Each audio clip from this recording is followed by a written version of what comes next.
പുതിയൊരു വീഡിയോയിലേക്ക് സ്വാഗതം. ഇന്ന് നമ്മൾ എത്തി നിൽക്കുന്നത് കോഴിക്കോട് നഗരത്തിന്റെ ഹൃദയഭാഗത്ത് സ്ഥിതി ചെയ്യുന്ന ചരിത്രപരമായും സാംസ്കാരികപരമായും ഏറെ പ്രാധാന്യമുള്ള കുറ്റിച്ചിറയിലെ മിഷ്കാൽ പള്ളിയിലാണ്. CE 1340 കുറ്റിച്ചിറയിലെ മിഷ്കാൽ പള്ളി നിർമ്മിച്ചത്. പഴയകാല അമ്പലങ്ങളുടെ മാതൃകയിൽ ഇന്തോ അറേബ്യൻ രീതിയിലാണ് പള്ളി നിർമ്മിച്ചത്. ആദ്യകാലങ്ങളിൽ മലബാറിലെ പ്രധാന തുറമുഖ കേന്ദ്രമായിരുന്നു കോഴിക്കോട്. പ്രബല ഹിന്ദു രാജാക്കന്മാരായിരുന്ന സാമൂതിരിമാരുടെ ഭരണത്തിന് കീഴിലായിരുന്നു അക്കാലത്ത് കോഴിക്കോട് നഗരം നിലനിന്നിരുന്നത്. 12-13 നൂറ്റാണ്ടുകളിൽ അറേബ്യൻ രാജ്യങ്ങളുമായും ചൈനയുമായും കോഴിക്കോടിന് വ്യാപാര ബന്ധമുണ്ടായിരുന്നു. അത്തരത്തിൽ വ്യാപാരത്തിന് വേണ്ടി യമനിൽ നിന്നും 40ഓളം കപ്പലുകളുടെ ഉടമയായ നഖൂദ മിഷ്കാൽ എന്ന വ്യാപാരി കോഴിക്കോടെത്തുകയും കച്ചവടത്തിനും മറ്റുമായി കോഴിക്കോടേക്കെത്തുന്ന യാത്രക്കാർക്ക് താമസിക്കാനും വിശ്രമിക്കാനും ഒരു താവളം നിർമ്മിക്കാൻ അദ്ദേഹം ആഗ്രഹിക്കുകയും ചെയ്തു. അങ്ങനെ അദ്ദേഹം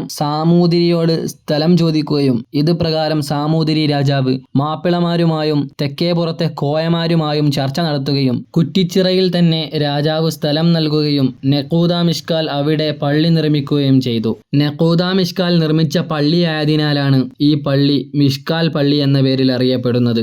അങ്ങനെ വർഷങ്ങൾക്കിപ്പുറം 1498 വാസ്കോ ഡ ഗാമ കോഴിക്കോട് കപ്പലിറങ്ങുകയും പിന്നാലെ പോർച്ചുഗീസുകാർ മലബാറിലെത്തുകയും ചെയ്തു. മാപ്പിളമാരും ഹിന്ദുക്കളും തമ്മിലുള്ള ബന്ധത്തിൽ വിള്ളൽ വീഴ്ത്തണമെന്ന് അജണ്ടയുണ്ടായിരുന്ന ബ്രിട്ടീഷുകാർ 1510 ജനുവരി 3 ഒരു റമദാൻ 22 പോർച്ചുഗീസ് കമാൻഡറായിരുന്ന അൽ ബുക്കർഗിന്റെ കീഴിൽ മിഷ്കാൽ പള്ളിക്ക് തീ വെക്കുകയും 7 നിലകളോളം ഉണ്ടായിരുന്ന പള്ളി തകരുകയും ചെയ്തു. അന്ന് പോർച്ചുഗീസുകാർ തീ വെച്ചതിന്റെ ബാക്കിയെന്നോണം പള്ളിയുടെ മുകൾ നിലയിലെ ബീമിൽ കത്തിയ അടയാളം ഇന്നും നമുക്ക് കാണാൻ കഴിയും. തുടർന്ന് സാമൂതിരി രാജാവിന്റെ കീഴിൽ മുസ്ലിങ്ങളും നായന്മാരും അടങ്ങുന്ന സൈന്യം പോർച്ചുഗീസുകാർക്കെതിരെ പോരാടുകയും ചെയ്തു. 1570 ചാലിയം കോട്ട പിടിച്ചെടുത്ത സാമൂതിരി രാജാവ് പിന്നീട് ഈ കോട്ടയിലെ മര ഉരുപ്പടികൾ കൊണ്ടാണ് തകർന്നു വീണ മിഷ്കാൽ പള്ളി പുനർനിർമ്മിച്ചത് എന്ന് പറയപ്പെടുന്നു. കൂടാതെ പള്ളിയുടെ മുകൾ നിലയിലായി പണ്ട് ഖാദിമാർ യാത്രക്ക് വേണ്ടി ഉപയോഗിച്ചിരുന്ന പല്ലക്ക് ഇന്നും ഇവിടെ സൂക്ഷിച്ചിട്ടുണ്ട്. അക്കാലഘട്ടത്തിൽ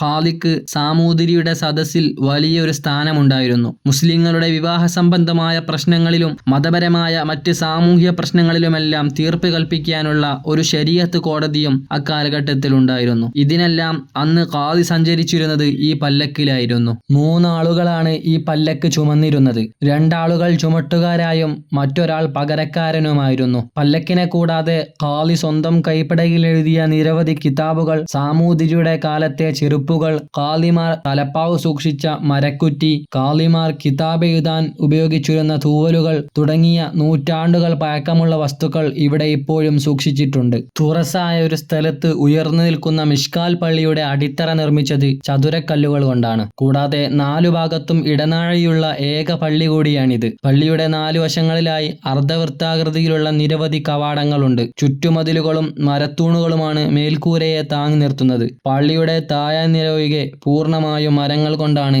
നിർമ്മിച്ചത്. കോഴിക്കോടിൻ്റെ നാഴികക്കല്ലായ ഈയൊരു മസ്ജിദ് തീർച്ചയായും നമ്മൾ സന്ദർശിച്ചിരിക്കേണ്ട ഒരിടം തന്നെയാണ്.